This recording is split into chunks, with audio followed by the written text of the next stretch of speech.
Todo lo que no resuelves tú de manera consciente, tus hijos lo van a cargar. Así que yo tenía miedo, pánico, que mi hijo acabara en las esquinas así.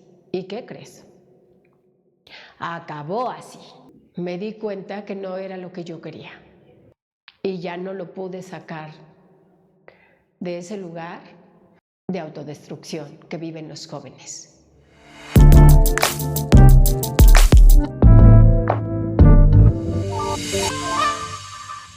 ¿La depresión está consumiendo tu vida después de la muerte de tu hijo? 3 hábitos que te van a ayudar a salir de la depresión después de la muerte de tu hijo. Número 1, no vistas por tiempos prolongados con ropa oscura. Vestirte con ropa oscura te quita fuerza. De manera inconsciente te lleva a la oscuridad. Y la realidad es que necesitas comenzar a utilizar colores, esos colores que más te gustan. Oblígate a vestir con colores que te dan vida, que te dan alegría. Sé que no es fácil, pero oblígate a hacerlo. ¿Por qué? Porque le mandarás al cerebro la información de que estás feliz. Y no se trata de engañarte, pero sí se trata de salir de esa oscuridad. Número 2. Comienza a limpiar tu recámara. Saca de la recámara todo aquello que ya no uses, que ya no te sirve. Saca todo aquello que te ha costado trabajo soltar. Toda la ropa que ya no utilices, que ya está vieja, que ya no, simplemente que ya no te sirve. Sácala. Zapatos, bolsas, papeles, limpia tu recámara. ¿Qué va a pasar con esto? Te va a dar claridad mental y comenzarás a sentirte más ligera. Número 3. Algo que necesitas saber, la depresión normalmente nos lleva a actuar de manera inconsciente con hábitos terribles. Si comienzas a pedirle abrazos a los demás o abrazar a los que están cerca de ti como un acto de amor, vas a darte cuenta que estás viva. Literalmente te darás cuenta que estás viva. El contacto con los demás nos ayuda a sentirnos presentes. Así que te invito para que hagas de tu día a día estos 3 hábitos, que estoy segura que te van a sacar poco a poco de la depresión. No es magia, es algo que si practicas, tú vas a descubrir qué es lo que sucede. Ahora vamos a hablar de por qué es importante hablar de los temas que más te gustan después de la muerte de tu hijo. ¿Cuáles son aquellos temas que te gusta tocar? ¿Películas? ¿Música? Comienza a platicar con las personas que están cerca de ti de eso. Eso que te regresa a la vida. Habla de lo que más te guste, de lo que te ha apasionado hacer. Oblígate a sentirte feliz. Comienza engañándote. Comienza escuchando la música que regularmente escuchas cuando estás alegre. De esta manera, nuevamente mandarás a tu cerebro la información de que estás alegre. Recuerda, comienza mintiéndote. Tu cerebro mandará esas sustancias que tu cuerpo necesita, esas endorfinas que necesitas para lucir nuevamente con vida. Algo que también va a ayudarte es que busques aquellas películas que te ayuden a reflexionar acerca de la vida, acerca de la muerte. Busca estas películas. A mí me encantan las películas de historias reales. Así que te invito a que busques estas películas que traen mensajes que te pueden ayudar a reflexionar. Recuerda, no es el fin. Pareciera, pero no lo es. Es el inicio de una nueva etapa en tu vida. Espero que puedas verlo así, porque es una nueva oportunidad. Algo que yo hice, que te puede ayudar también a ti, es a visitar lugares que me den paz, me dieron paz y que me invitaban también a la reflexión. Lugares en donde yo elegí estar sola, pero no aislarme para vivir mi duelo como víctima, sino más bien para observarme, para observar cómo estaban mis pensamientos, cómo estaba mi cuerpo, cómo estaba mi vida, para cuestionarme. Visitar esos lugares me ayudó a observar todo lo que había alrededor de mí. Así que te invito a que visites esos lugares que te puedan dar paz y reflexión. Por otro lado, ¿te has puesto a pensar qué es lo que realmente te genera dolor? Un dolor real después de la muerte de tu hijo. Quizá pueda parecer obvio la pregunta, pero ¿qué es lo que te duele? En mi caso, lo que me dolió fue imaginar que no volvería a tocar la cara de mi hijo, a darle un abrazo. Sin embargo, reflexioné que él ahora estaba en todas partes. Y esto no es una ilusión. Somos energía. Y comencé a voltear hacia el cielo, a observar todo lo que había alrededor de mí, que tenía tiempo que no ponía atención. Me di cuenta del color de las plantas, de lo majestuoso que son los árboles, de su grandeza y de su fuerza. Me di la oportunidad de abrazar un árbol. Me di la oportunidad de comenzar a ver los detalles más pequeños y encontrar en ellos un motivo para seguir adelante, encontrar la vida, porque ahí está la vida. ¿Qué es lo que te has platicado después de la muerte de tu hijo? ¿Qué es lo que has hablado contigo? ¿Te quieres ir? ¿Te quieres quedar? ¿Qué es lo que normalmente piensas? ¿Ya no quieres vivir? A mí, literalmente, me tomó por sorpresa esto. Llevaba años diciendo que mi hijo era mi vida. No me había dado cuenta de cómo, de manera inconsciente, yo había hecho un pacto de lealtad, de que si él se iba, yo me iba con él. Y déjame decirte que estos acuerdos se hacen de manera inconsciente. ¿Cuáles fueron los acuerdos que tú hiciste con tu hijo?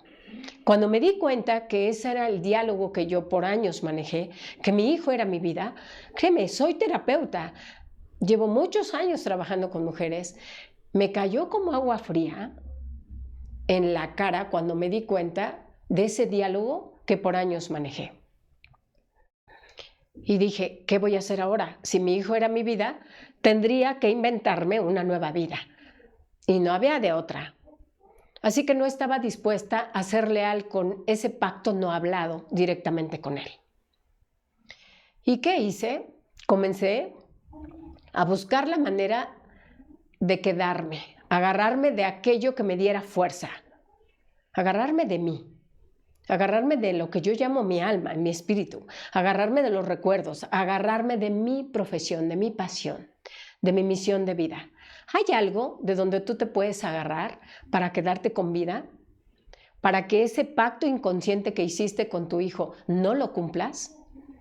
Créeme, esto va más allá de un diálogo normal. Esto no es un diálogo normal. Hacemos pactos, acuerdos, alianzas de lealtad de diferentes formas, incluso por omisión. Y yo llevaba años hablando de esta forma. Así que no estaba dispuesta a irme. Sin embargo, me resbalé un poquito y por poco me voy. ¿Y tú? ¿Qué estás haciendo para salir de ese pacto? ¿Cuáles son los pactos que hiciste de manera inconsciente con tu hijo? Si él se iba antes, ¿te ibas con él? ¿Qué estás haciendo para salir y poderte quedar? ¿Te has dado cuenta cuál era tu diálogo? ¿De qué manera hablabas o te dirigías cuando hablabas de tu hijo? ¿Qué decías, como yo? Mi hijo es mi vida, es lo más importante para mí.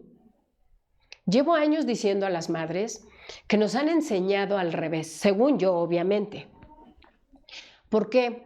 Porque si tú no eres lo más importante para ti, no puede nadie de afuera ser lo más importante para ti, porque estarás dando a medias el amor, a medias el tiempo y a medias todo. Cuando tú eres lo suficientemente, es más, lo más importante para ti, entonces los de afuera pueden percibir esa fuerza, esa entrega contigo misma. Si te vuelves una persona importante para ti, puedes dar lo mejor de ti. Y eso es lo mejor que puedes hacer para con tus hijos. No darles a medias, darles el completo sin angustiarte por si lo haces bien o lo haces mal. Recuerda, si eres feliz como madre, Si estás feliz con tu vida, si volteas a ver todo el tiempo el otro lado de la moneda cuando algo no está como quisieras y logras ver el lado positivo, esto va a ayudarte a que vivas más relajada, más en paz, más tranquila, más a gusto, más contenta. Por lo tanto, te convertirás en una madre mucho más, digamos, relajada también con ellos. Nos hemos estresado por no ser unas buenas mamás. Pero en mis diálogos con las mamás les digo, no existen las malas mamás, ni existen los malos hijos. Solo existen dos personas que llegaron por un mismo camino a vivir experiencias que les ayudaron o nos ayudaron a crecer de una u otra manera. ¿De qué manera te ayudó tu hijo a crecer? ¿Qué aprendiste con él? ¿Qué desaprendiste para volver a aprender algo nuevo? ¿Qué hiciste? ¿Cuál fue la relación primero contigo y después con él? ¿Cuáles eran tus miedos? ¿A qué era a lo que tenías tanto miedo que él viviera? Que quizás sin darte cuenta acabó viviéndolo. Quiero platicarte algo que viví en carne propia, pero también con algunos de mis pacientes. Soy terapeuta en inteligencia emocional, desarrollo humano y temas de espiritualidad desde hace más de 20 años. Cuando mi hijo era pequeño, yo tenía, digamos que un poco más que miedo, de que él creciera y viviera una vida sin sentido. ¿Qué significa eso? Yo no estaba dispuesta a permitir que mi hijo viviera parado en las esquinas drogándose. Eso no lo concebía en mi cabeza. Era algo que yo no me podía permitir. Quizá porque era demasiado exigente conmigo y, por supuesto, exigente con él. Así que era algo que simplemente yo no iba a permitir. Pero la vida, regularmente cuando tú rechazas algo, y lo he descubierto a través de años como terapeuta, pero también en carne propia, me he dado cuenta que lo que más rechazas lo atraes. Y mi hijo, cuando tenía 10 años y meses, salió de mi vida. De un día para otro nos cambió la dirección a todos, a él, a mí y a su abuela, que fue la persona con la que vivió los siguientes casi 8 años. Y no daba crédito yo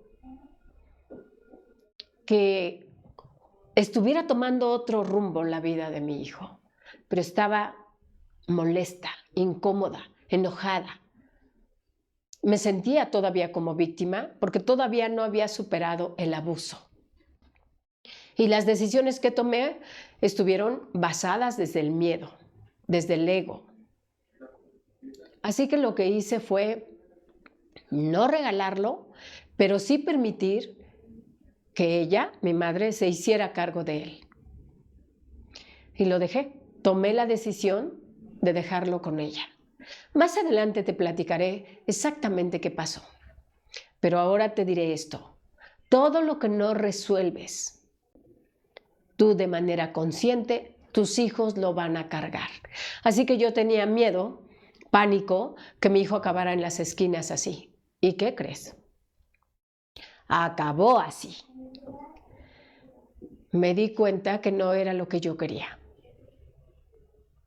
Y ya no lo pude sacar de ese lugar de autodestrucción que viven los jóvenes. Así que por eso estoy hoy aquí, para que comiences a darte cuenta cómo te relacionas contigo, desde dónde tomas tus decisiones, qué tanto realmente te amas a ti, qué tanto amor propio tienes, para que tú puedas desarrollar algo que yo llamo autoridad propia. Lo que necesitamos hacer las mamás es ser lo más posible coherentes, congruentes. ¿Qué significa eso? Eso significa que lo que piensas, lo que dices y lo que haces debe de ir en una dirección. Pero cuando tú estás educando a los hijos y les dices algo que piensas que les va a ayudar y después te vas hacia otro lado y les permites que hagan lo que quieran, no les pones límite y después otra vez quieres regresar al centro y otra vez regresas y otra vez te sales, la comunicación con ellos se convierte en una antena de radio confusa. No hay claridad. Así que si quieres desarrollar lo que yo llamo autoridad propia, firme, para que tus hijos te escuchen, necesitas empezar a trabajar tus emociones. Y es importante hacerlo. Es más, es urgente hacerlo. Por años rechacé que la historia de mi hijo se convirtiera en aquello que yo no quería. No estaba de acuerdo, simplemente no estaba en mi cabeza. Y así lo viví. Poco después llegaron a mí padres de familia. En particular te platicaré la vida de uno de estos padres. Él es abogado y en algún momento, platicando con él en terapia, me dijo que él como abogado les había dicho a sus hijos que tuvieran mucho cuidado de meterse en problemas de acoso hacia las mujeres. Bueno, pues uno de sus hijos vivió esa experiencia que él tanto rechazaba. Y no daba crédito tampoco. Él decía, no sé en qué momento pasó esto. ¿Por qué lo viví? A lo cual yo respondí, normalmente aquello que más tememos que nuestros hijos vivan pareciera como magia, pero no magia positiva. Regularmente o algunas veces llega a suceder. Tuve otra madre de familia que ella decía, aborrezco a los homosexuales. Cuando su hijo tenía 17 años, después de estar llevándolo con psicólogos a uno y otro lugar, llegó conmigo y me dijo, prefiero a mi hijo muerto que sea homosexual. A lo cual yo respondí, no tienes la menor idea de lo que estás hablando. Y me dijo ella, no puedo tolerar tener un hijo homosexual. ¿Qué ocurre cuando los padres no trabajamos los temas de nuestra infancia? Llevamos la vida de nuestros hijos por ese camino, lleno de agujeros como un campo minado. Los llevamos por ahí. No son los miedos de ellos, son nuestros miedos. No los dejamos que vivan las experiencias que ellos necesitan para crecer. Nosotros, como si ellos no existieran o no valieran o no fueran importantes, regularmente de manera inconsciente queremos que vayan por el camino que tú les marcas, porque crees o dices que ese es el mejor camino. Y la realidad es que no es así. Ellos también tienen derecho a equivocarse, como pasó contigo y conmigo. Nos hemos equivocado. Ellos tienen derecho a experimentar. Ellos tienen derecho a decir, quiero otra dirección. No quiero cumplir tus expectativas, mamá. No de esa forma. Tienen derecho a sentirse libres. Igual que tú en algún momento de tu vida, cuando fuiste joven, querías ser libre. Voy a decirte esto y suena fuerte, pero por años lo he escuchado. Yo no me quería parecer a mi madre. ¿Y tú? ¿Te has querido parecer a tu madre? No porque ella fuera buena o mala o lo que sé yo. No, simplemente porque los seres humanos queremos ser nosotros mismos. Queremos ser auténticos. Queremos tener nuestra marca propia. O sea, no solo tu nombre, sino que tu huella sea algo auténtico, que seas tú, que tú digas, sí, me equivoqué, sí, caminé por ahí, aprendí cómo no se hace. Todos buscamos en el fondo eso. ¿Por qué tus hijos no? ¿Sabes cuáles fueron las últimas frases de mi hijo antes de morir? Está fuerte lo que voy a decirte. Mamá, perdóname por no haber sido el hijo que tú hubieras querido. Y no me lo dijo de frente, me lo dijo por teléfono. Yo estaba dando clase a un grupo de mujeres en ese tiempo y él me hablaba y me decía: mamá, de verdad perdóname por no haber sido el hijo que tú hubieras querido. ¿Te puedes imaginar cómo le pesaba darse cuenta que no había hecho las cosas como yo hubiera querido?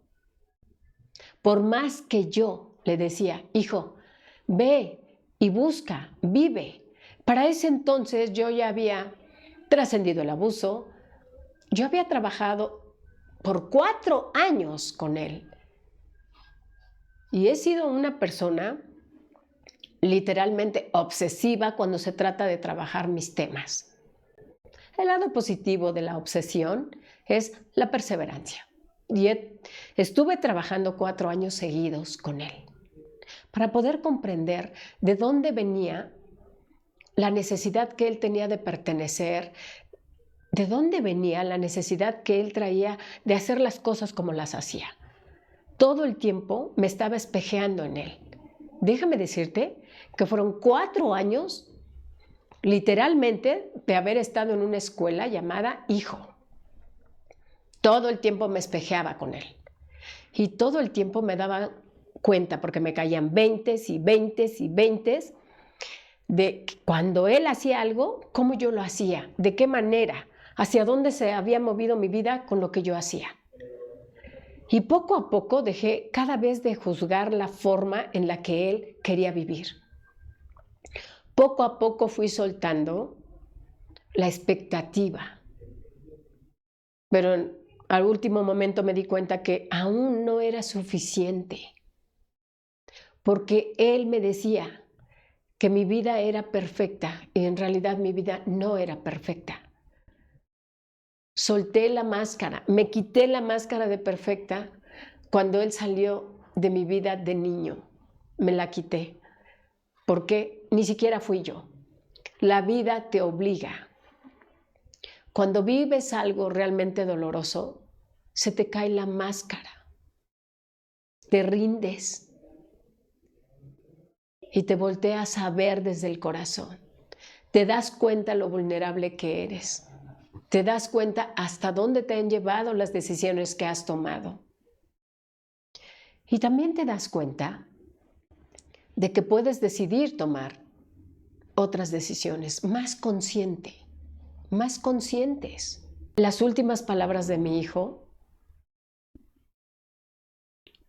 atravesaron mi corazón porque no podía sacarlo de ese diálogo, por más que le decía: eres el hijo que yo necesité, te amo. Yo sentía que la cuerda estaba reventándose, lo podía sentir dentro de mí y sentía que se me escapaba de las manos. Sentía que no podía regresar un minuto el tiempo para abrazarlo y decirle: tranquilo. Había demasiada angustia. No podía decirle, por más que lo intentaba, no podían mis palabras llegar a su corazón. Me repetía y me repetía lo mismo: mamá, perdóname por no haber sido el hijo que tú querías. Te pregunto yo a ti, tú que ya perdiste un hijo, quizá adolescente, quizá adulto, ¿te has preguntado y te has hablado con la verdad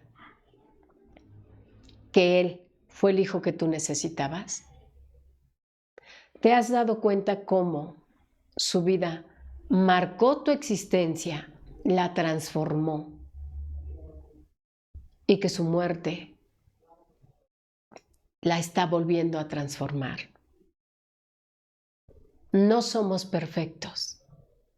Estamos aquí recordando quiénes somos. Estamos en este viaje juntos, pero no nos vamos a ir juntos. Nos vamos a ir solos. Así que yo no logré que mi hijo sintiera que había sido lo suficiente. siento que no lo logré. Me decía, te amo, mamá, te amo. Y yo le decía a él, tú fuiste el hijo que yo necesitaba. Sí fuiste ese hijo. Nadie me pudo enseñar la vida como tú. Nadie me pudo enseñar a sentir ternura en mi corazón como tú. Tú fuiste el que me enseñaste a soltar, a desapegarme. Tú fuiste el que me enseñaste a romperme, a sentirme vulnerable, a darme cuenta de cuántas mentiras me conté acerca de la perfección de ser mamá. Tú fuiste el que me dio la lección más grande. Tú fuiste el que direccionó mi vida una y otra y otra y otra vez. Tú fuiste ese que con la mano en la cintura me aterrizaba cada vez que me quería ir a las alturas. Tú fuiste el que me traía la realidad una y otra vez. Tú fuiste ese hijo que me sacaba de la ilusión de querer ser una mamá perfecta. Tú fuiste ese hijo que muchas veces me habló y me dijo verdades que me costó trabajo escuchar. Por supuesto, por ego. Verdades que yo sabía que iban a romper mis paradigmas. Tú fuiste el que me ayudó a fortalecer mi autoestima. Tú fuiste el hijo que yo necesitaba, el que me ayudó a darme cuenta de todas las mentiras que yo me había contado. Fuiste el único que me habló de frente y que me dijo, no quiero hacer las cosas como tú. Fuiste tú el que me ayudó a aceptar lo que es como es. Tú fuiste ese hijo, el que me ayudó a reflexionar la mayor parte del tiempo. Me metiste ahí. Y también fuiste tú el que me llevó a ver tu vida con los ojos del alma. El que me ayudó a ver tu vida como una escuela, como un aprendizaje. Pude verte desde arriba, desde afuera, desde diferentes ángulos. Y me di cuenta que tú eras una versión mía, de diferente manera. Que todo aquello que yo no había expresado, todas esas emociones reprimidas que yo no había expresado, tú las estabas expresando.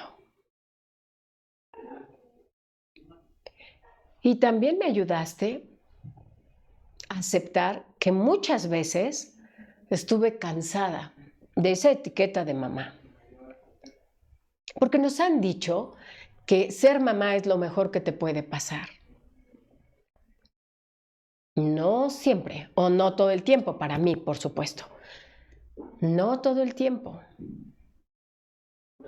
Porque cuando tú luchabas por ser auténtico, yo desde el ego estaba luchando para meterte en el camino que yo creía que era correcto.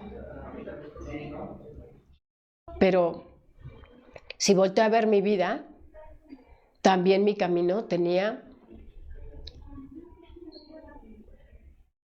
muchos altibajos. Tampoco era perfecto. No es una realidad. Y yo te quería llevar por ahí. Y tú no estabas dispuesto a caminar por ahí. ¿Qué es lo que más valoramos los seres humanos? Uno de los aspectos que más valoramos los seres humanos es la libertad.